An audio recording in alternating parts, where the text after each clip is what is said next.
What's up, YouTube? It's your boy Juicy Jeff, and I am here at beautiful Hoopco Auto Sales in Cottonwood, Arizona, guys.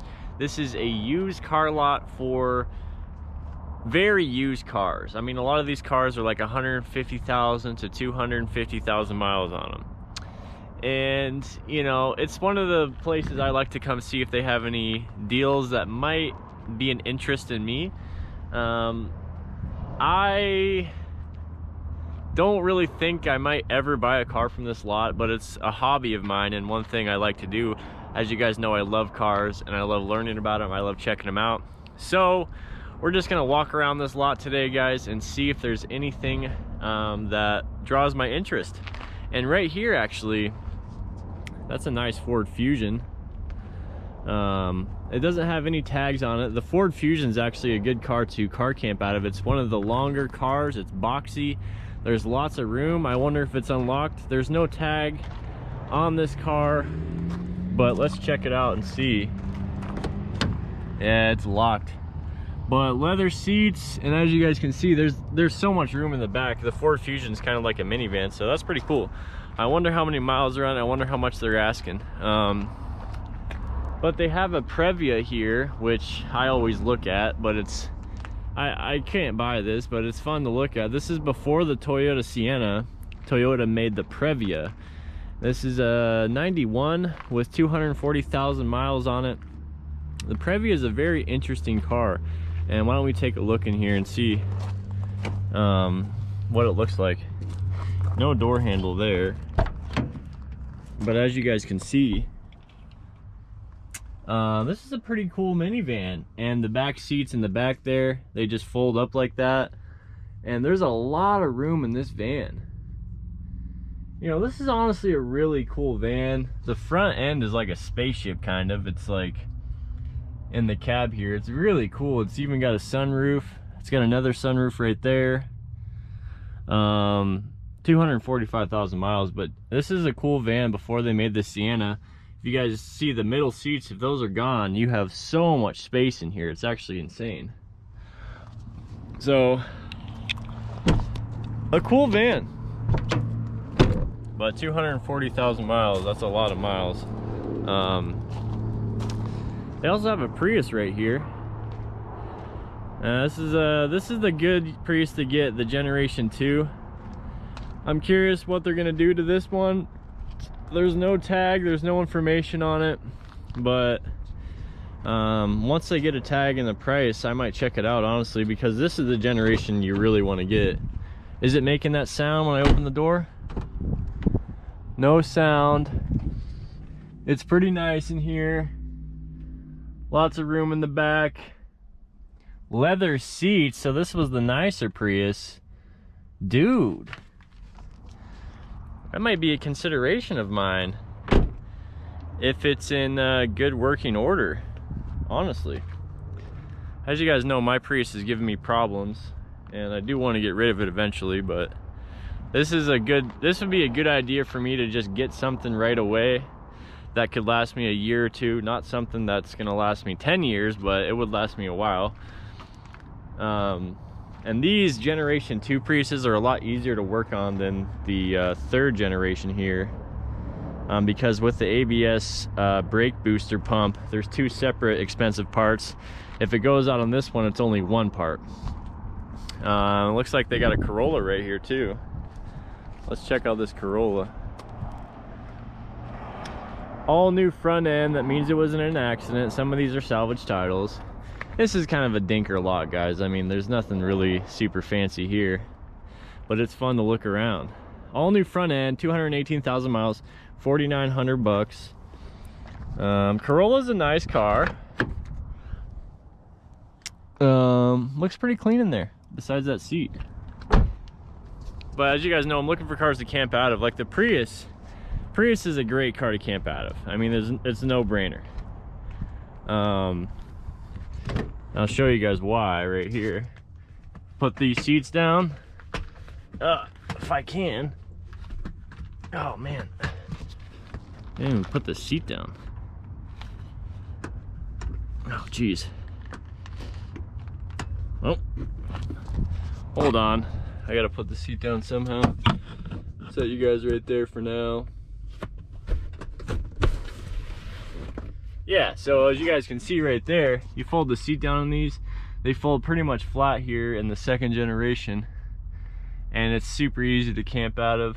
A great little economical car if it doesn't have issues. So I'm curious what they're gonna ask on that one. But yeah, this lot is full of a bunch of random stuff, as you guys can see here. Pretty cool place to go to. I like coming here on Sundays because there's nobody here, guys. I can just come out here and chill and look at cars. They said I can always come check stuff out when they're not here. We got a 4Runner here, 260,000. See guys, this is why you buy Toyota, because of this. 260,000, this thing's for sale for 5 grand. It's like, you know, that's not a good price, but the fact that this thing made it to 260, and a lot of these Toyotas out here are over 250. Like, come on, man. That's insane. They have a Lexus here, but it's really dented. Maybe I'll show it to you guys in this video, but I could actually make separate videos of separate cars here if I wanted. But guys, this is the car that I was thinking about getting, and I still could get it. It is a salvage title. It is 200,000 miles almost, but there it is, man. The Honda Element 2004. And I drove this thing, it drives fine. The steering is a little off, but as you guys can see, the Element is so roomy. The only thing I don't like about the Element is how it drives. It kind of drives like crap.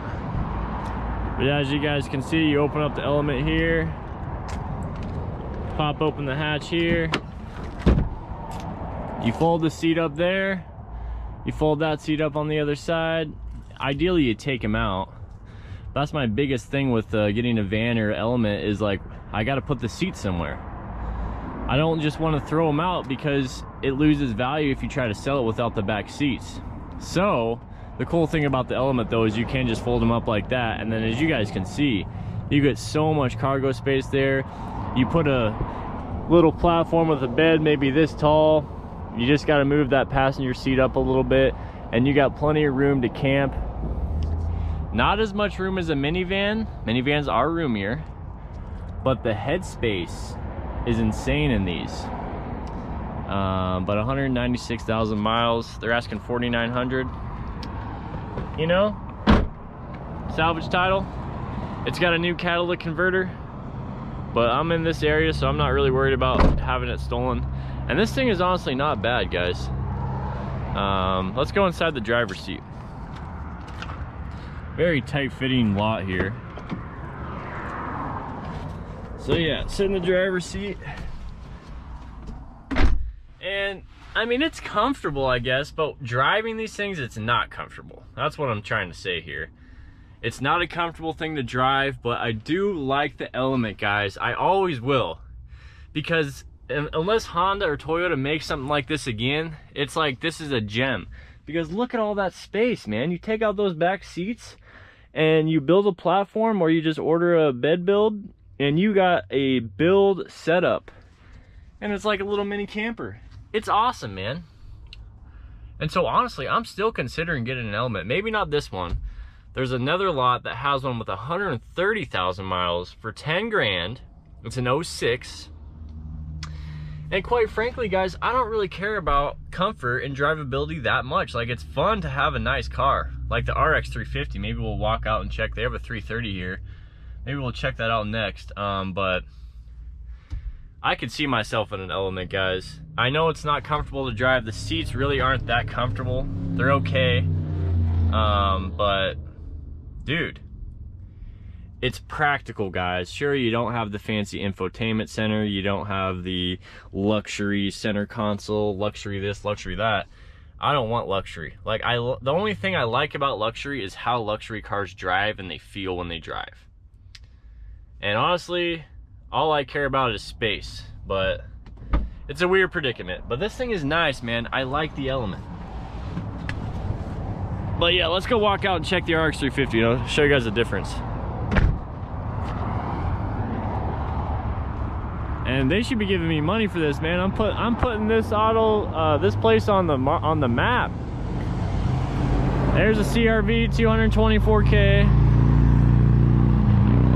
There's an Xterra. And what do we got back here, man? I think this is new. Are you kidding me? They have a Kia Soul? This is new. I haven't seen a Kia Soul here.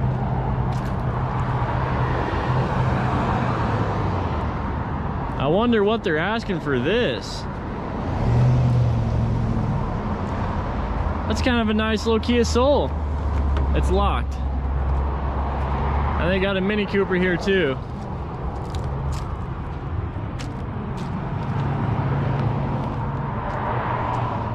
Here we got the Chrysler 300s, all the 19-year-olds with their gold chains. Get one of these and take off the exhausts and they're in business. And over here we got a couple, we got a Yaris, couple things. But here's the Lexus that I was looking at.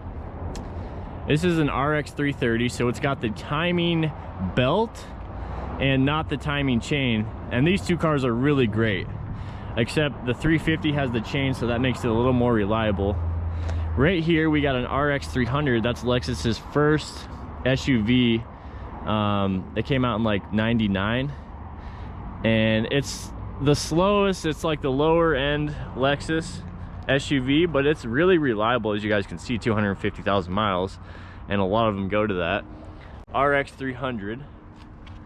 But behind it we have the RX 330, and the 330 is definitely a good car. It's the car I test drove, not this one in particular. I test drove one on another lot, but as you guys can see, the problem with this one mainly is you got that dent there and you got a big dent right there, so this thing's been beaten up pretty hard. But the thing about it is it's only got 145,000 miles.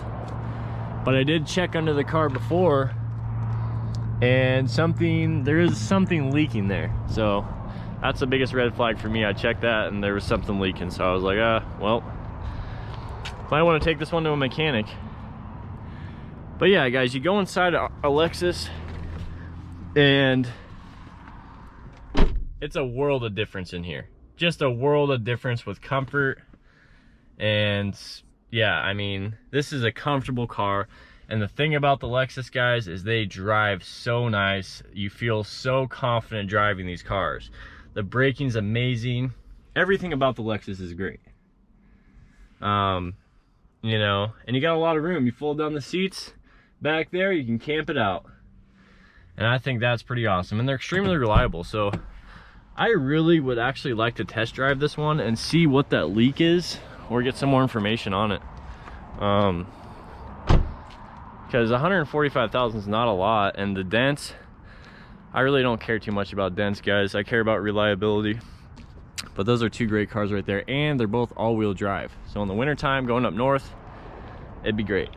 So yeah, guys, that's gonna wrap this video up. I was just gonna walk you guys around the lot that I like to go to here, and you know, maybe we might make some just videos in specific of each car we go to.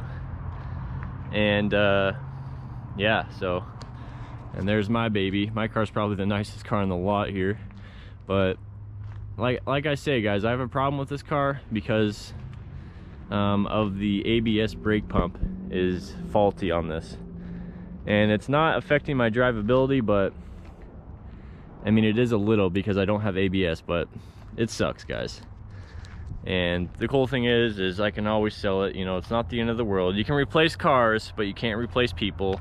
And that's the thing I've been thinking about lately. It's like, dude, it's not worth the stress if it's gonna keep stressing me out. But we're gonna keep looking, and yeah, keeping you guys updated on what's going on. But for now, I'm gonna keep the Prius, and potentially, you know, maybe I'll sell it in the future, maybe I won't. But luckily I have options since I've been saving my money. So if you guys like this video, hit the like button. If you guys want to subscribe to the channel, subscribe for more videos, and I'll catch you guys in the next one. Peace.